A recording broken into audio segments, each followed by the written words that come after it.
구원해 주실 것입니다. 나의 하느님 말씀하시옵소서. 따르겠나이다. 하느님은 영원히 찬미 받으소서. 요셉은 마리아를 아내로 맞아들였어요. 복음사가가 이야기하듯이 동정녀는 아들을 낳았고 그의 이름은 천사가 가르쳐준 대로 예수라 지었어요. 그 뜻은 임마누엘, 즉 하느님께서 우리와 함께 계시다는 뜻이고, 요셉은 하느님께서 번창하신다는 좋은 뜻이에요. 이 성 가정은 하느님의 보호로 천사가 여러 번 요셉에게 나타났습니다.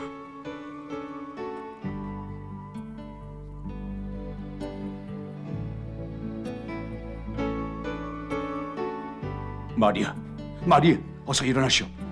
하느님의 천사가 우리 아기에 큰 위험이 닥칠 거라고 했소. 어서 일어나시오. 빨리. 아니 그게 무슨 말씀이세요? 우리가 어디로 가야 한대요? 아직도 그의 말이 생생하게 들리는 것 같아요. 요셉, 어서 일어나 아기와 아기 어머니를 데리고 이집트로 피하시오. 그곳에서 내가 다시 일러줄 때까지 머물러 있으시오. 지금 헤로데가 아기를 죽이려고 찾고 있어요. 어서 피하시오. 마리아와 아기 그리고 요셉은 하느님의 천사가 명한 대로 이집트로 갔어요.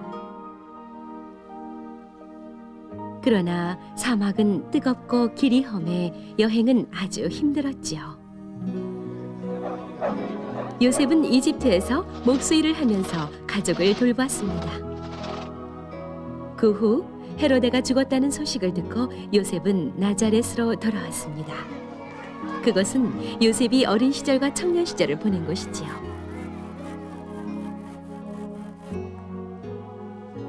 예수야, 모두 놔두고 회당에 가서 하느님 말씀을 읽도록 해라. 네 친구들이 기다리고 있으니까. 네, 아버지 곧 가겠어요. 예수야, 친구들과 놀고 싶으면 놀다 오려무나. 응, 어서. 하지만 너무 늦지 않도록 해라. 알았지?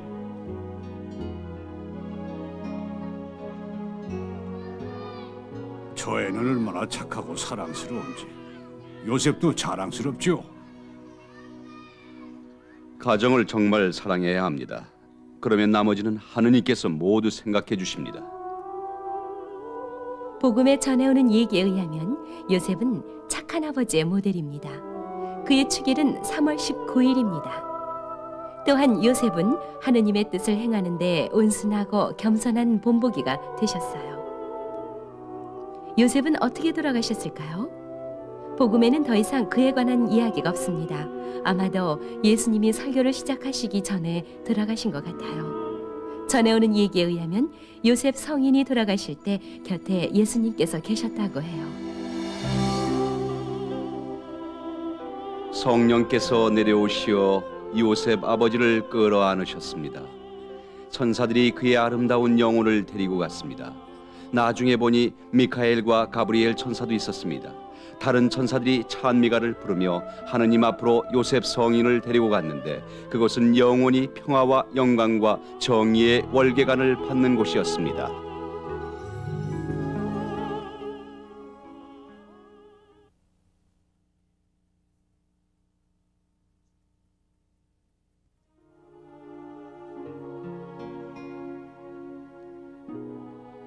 이탈리아의 주보 성녀 카타리나는 1347년 4월 25일 시에나에서 탄생했습니다. 아버지 베니카사는 염색공이었고 어머니 라파는 유명한 시인이며 작가의 딸이었습니다. 카타리나는 25명의 자매 중에 막내딸로 태어났습니다. 그녀가 12살이 되자 가족들은 결혼을 시켜야겠다고 생각했습니다.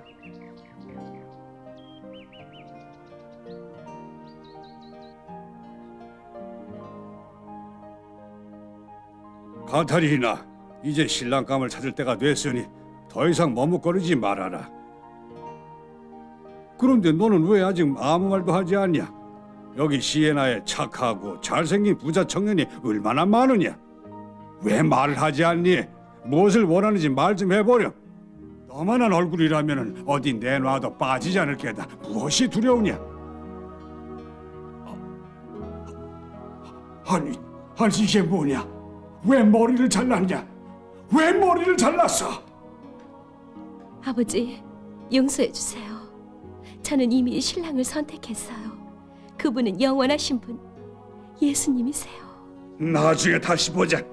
그동안 너는 하네들과 함께 일이나 하고 있어라. 너에겐 아무것도 해줄 수가 없어. 어서 꺼져. 아무것도 바라지 않아요. 빵과 물만 주세요. 하지만 예수님께 저를 바칠 수 있도록 허락해 주세요. 카타리나는 자신이 선택한 것을 결코 바꾸지 않았습니다. 하지만 아버지는 카타리나의 마음을 돌이키려고 가전애를 썼습니다. 결국 카타리나는 망토를 두른 도미니코 해에 들어갔습니다. 그래서 사람들은 흰옷에 검은색 망토를 두른 가난한 이들의 성녀라고 불렀습니다. 나는 문둥이에요. 왜 날 이렇게 돌봐주는 거예요? 형제님의 상처는 바로 예수님의 상처와 같기 때문이지요. 카타리나는 읽고 쓰는 것을 학교 선생님에게 배운 것이 아니라 하느님의 도움으로 혼자 배웠습니다. 성녀는 382통의 편지를 썼습니다. 그 편지들을 교황님과 높은 사람들에게 보냈습니다. 또한 영적 묵상서, 고통에 대한 글, 그리고 수도자들의 삶의 지침서라고 할 수 있는 긴 기록들을 남겼습니다. 하느님, 제 안에 깨끗한 마음을 불어넣어 주세요. 당신께 모두 맡깁니다. 그때 교황님들은 로마를 떠나 아비뇽에 가 있었습니다. 1377년 카타리나는 직접 교황님께 가서 간절히 애원했습니다. 그리고 그레고리오 11세 교황님을 로마로 모셔왔습니다. 교황님은 카타리나에게 피렌체의 평화를 위해 계속 일해줄 것을 부탁하셨습니다.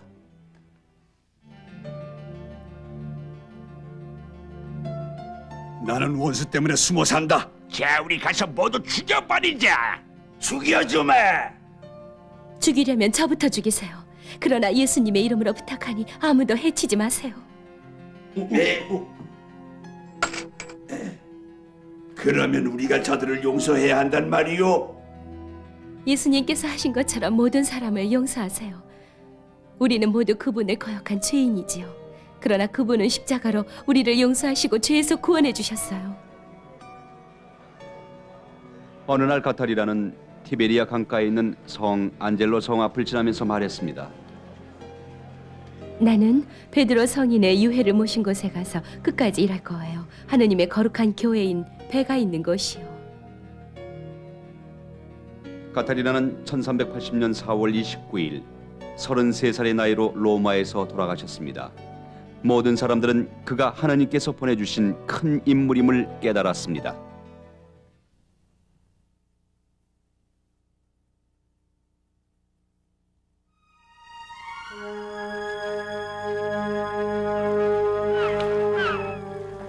베드로의 원래 이름은 시몬입니다.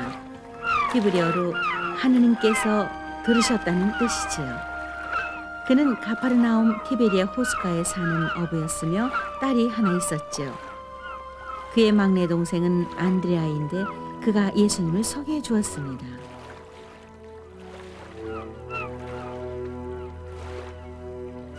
고기를 이렇게 많이 잡다니 이거 정말 기적이야. 밤새도록 허탕만 쳤는데 이거 선생님이 오시자 모든 게 바뀌어버렸습니다. 어떻게 감사드려야 할지 모르겠어요. 제가 잡은 것을 모두 드릴까요? 아니요. 앞으로 당신을 고기 낚는 어부가 아니라 사람 낚는 어부가 되도록 하겠습니다. 사람 낚는 어부라뇨? 무슨 말씀이세요? 오시오. 그러면 알게 될 것입니다. 시몬은 모든 것을 버리고 예수를 따라 나섰어요. 그리고 모든 것을 믿었어요. 베드로뿐만 아니라 11명의 다른 사람들도 나자렛 예수를 따라갔습니다. 사람들이 나에 대해서 뭐라고 하지요? 당신들은 나를 누구라고 생각하십니까? 선생님은 살아계신 하느님의 아들 예수 그리스도이십니다. 시몬, 이제부터 당신을 베드로라고 부르겠습니다. 이 반석 위에 교회를 세우고 당신에게 하늘의 열쇠를 맡기겠습니다.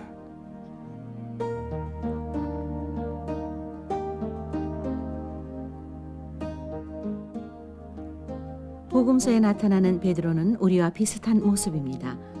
그는 스승을 정확하게 알고 따랐으며 봉사를 할 때도 적극적이었습니다. 그러나 때로 약하고 겁이 많은 분이었지요. 예수님이 법정에 설 때까지도 그에게는 예수님을 증거할 만큼 신앙이 깊지 않았습니다.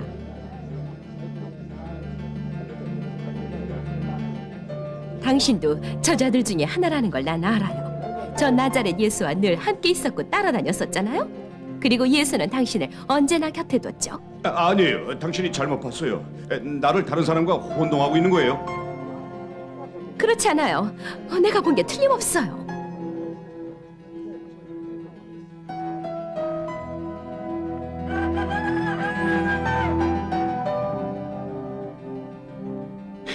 나의 하느님, 나의 주님, 제가 한 짓을 용서해 주십시오. 당신은 제가 당신을 배반할 것이라고 하셨죠. 베드로는 예수님께서 부활하신 후 바로와 함께 초대 그리스도교 공동체를 세우는 데 힘썼어요. 처음에는 예루살렘에서 시작하여 팔레스티나를 비롯한 온 세계와 로마에까지 복음을 전파했어요. 사도행전은 베드로에 대해 이렇게 썼어요. 로마인은 그리스도인들이 베드로에게 이곳을 떠나라고 했다. 예수님께서 그렇게 말씀하셨다고 하자 그는 그곳을 떠났다.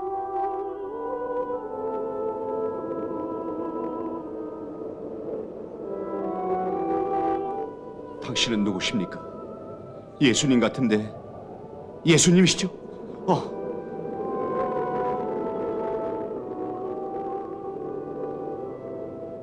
주님 어디로 가십니까? 주님 어디로 가시는 겁니까? 네가 두고 온 로마 너의 자리로 간다. 나는 모든 죄인들을 위해 목숨을 바쳤는데 그들을 제외시켜서는 안 된다. 로마의 신자들을 인도해 줄 사람이 필요하다. 하느님, 다시 한번 저를 용서해 주십시오. 로마로 돌아가겠습니다. 로마로 돌아갑니다. 로마로 돌아온 베드로는 즉시 순교했고 베드로가 순교한 곳은 오늘날 유명한 곳이 되었습니다.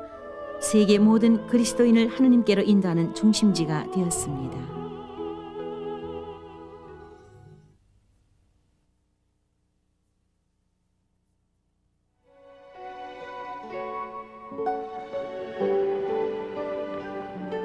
이 얘기는 성모님의 어머니에 대한 것입니다. 성모님의 어머니 이름은 안나이며 하느님의 은총이 가득하다는 뜻입니다. 아버지 요아킴은 그 당시 부자였습니다. 이들 부부는 나이가 많은데도 아직 자식이 없었습니다. 어느 날 요아킴은 다른 이들과 함께 제사를 드리러 갔습니다.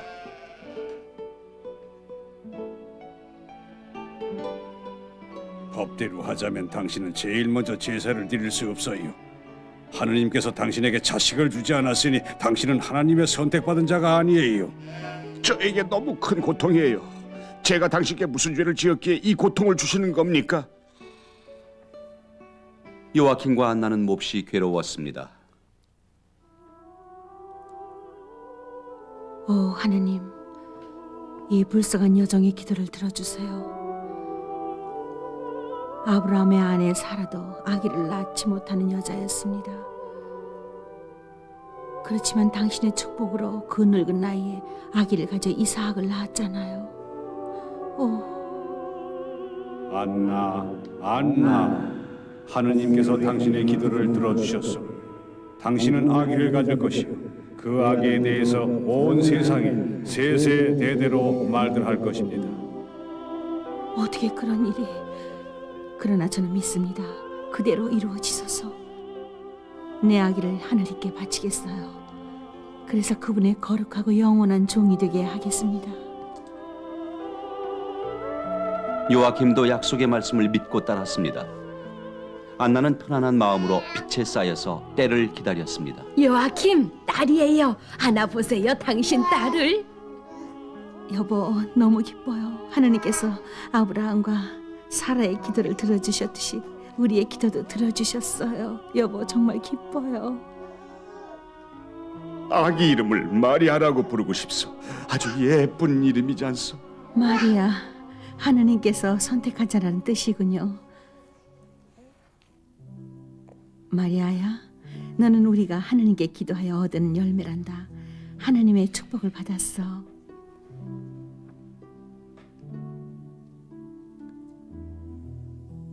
고맙다. 여기에 뭐라고 쓰여 있지? 우리는 하느님의 뜻을 따라야 하며 그 하느님은 선하시고 약속을 지키시는 분이라고 되어 있구나. 마리아, 이를 명심해야 하느니라. 네, 어떤 어려움이 있어도 꼭 지키겠어요. 마리아, 아주 기쁘구나. 이 늙은 어미가 믿음직한 청년을 하나 봐놓았단다. 내 사위가 되어달라고 했단다. 목수인데 이름은 요셉이야. 어머니, 저도 좋아요. 하느님의 뜻을 따르겠어요. 하느님은 선하시고 우리를 사랑하신다. 우리는 바로 그분의 자녀들이야.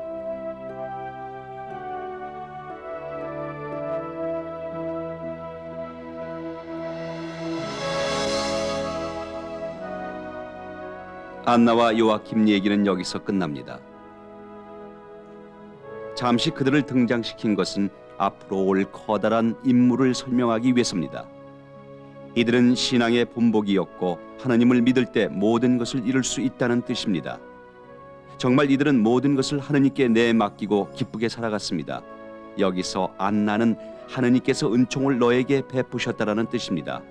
이 이름의 뜻대로 안나와 요아킴은 성실하게 살았습니다.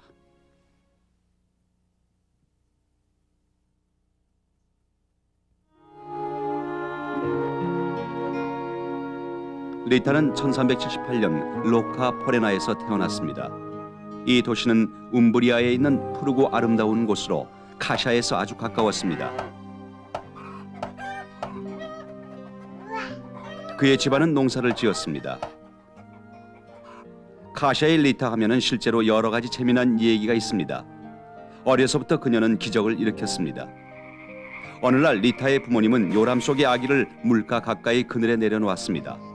더위를 피하기 위해서였죠.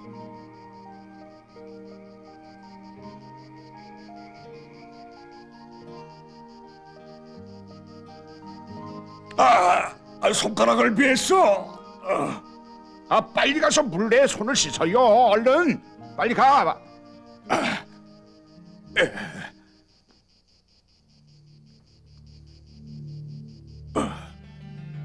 오, 리타, 너무도 예쁘게 생겼구나.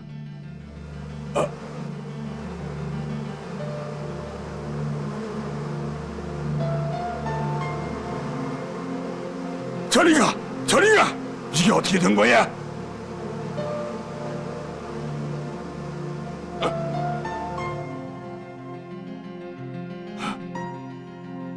세상에 이런 일이.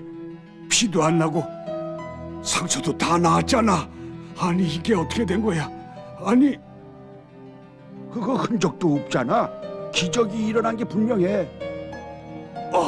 야, 이거 대단하고만 그래. 리타는 13살 때 마을 근처에서 작은 군대를 거느린 장교와 결혼했습니다. 남편은 매우 무서운 사람이었으나 리타와 결혼하고 나서 아주 너그러워졌습니다. 이들 부부는 1년 뒤 쌍둥이를 얻었습니다.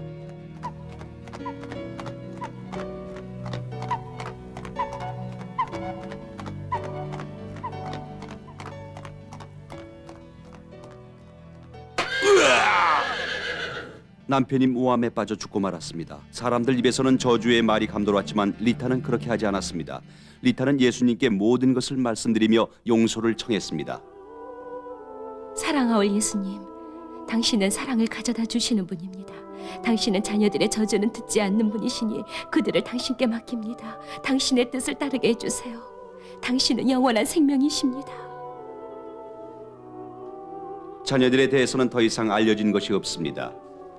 리타는 젊었을 때 카샤에 있는 아우구스티노 수녀회에 들어가기를 원했습니다. 하지만 수녀회에서는 받아주지 않았습니다. 그것은 그가 저주를 하다가 시리에 잠겨 마침내 수녀원에 들어가는 줄 알았기 때문이었습니다.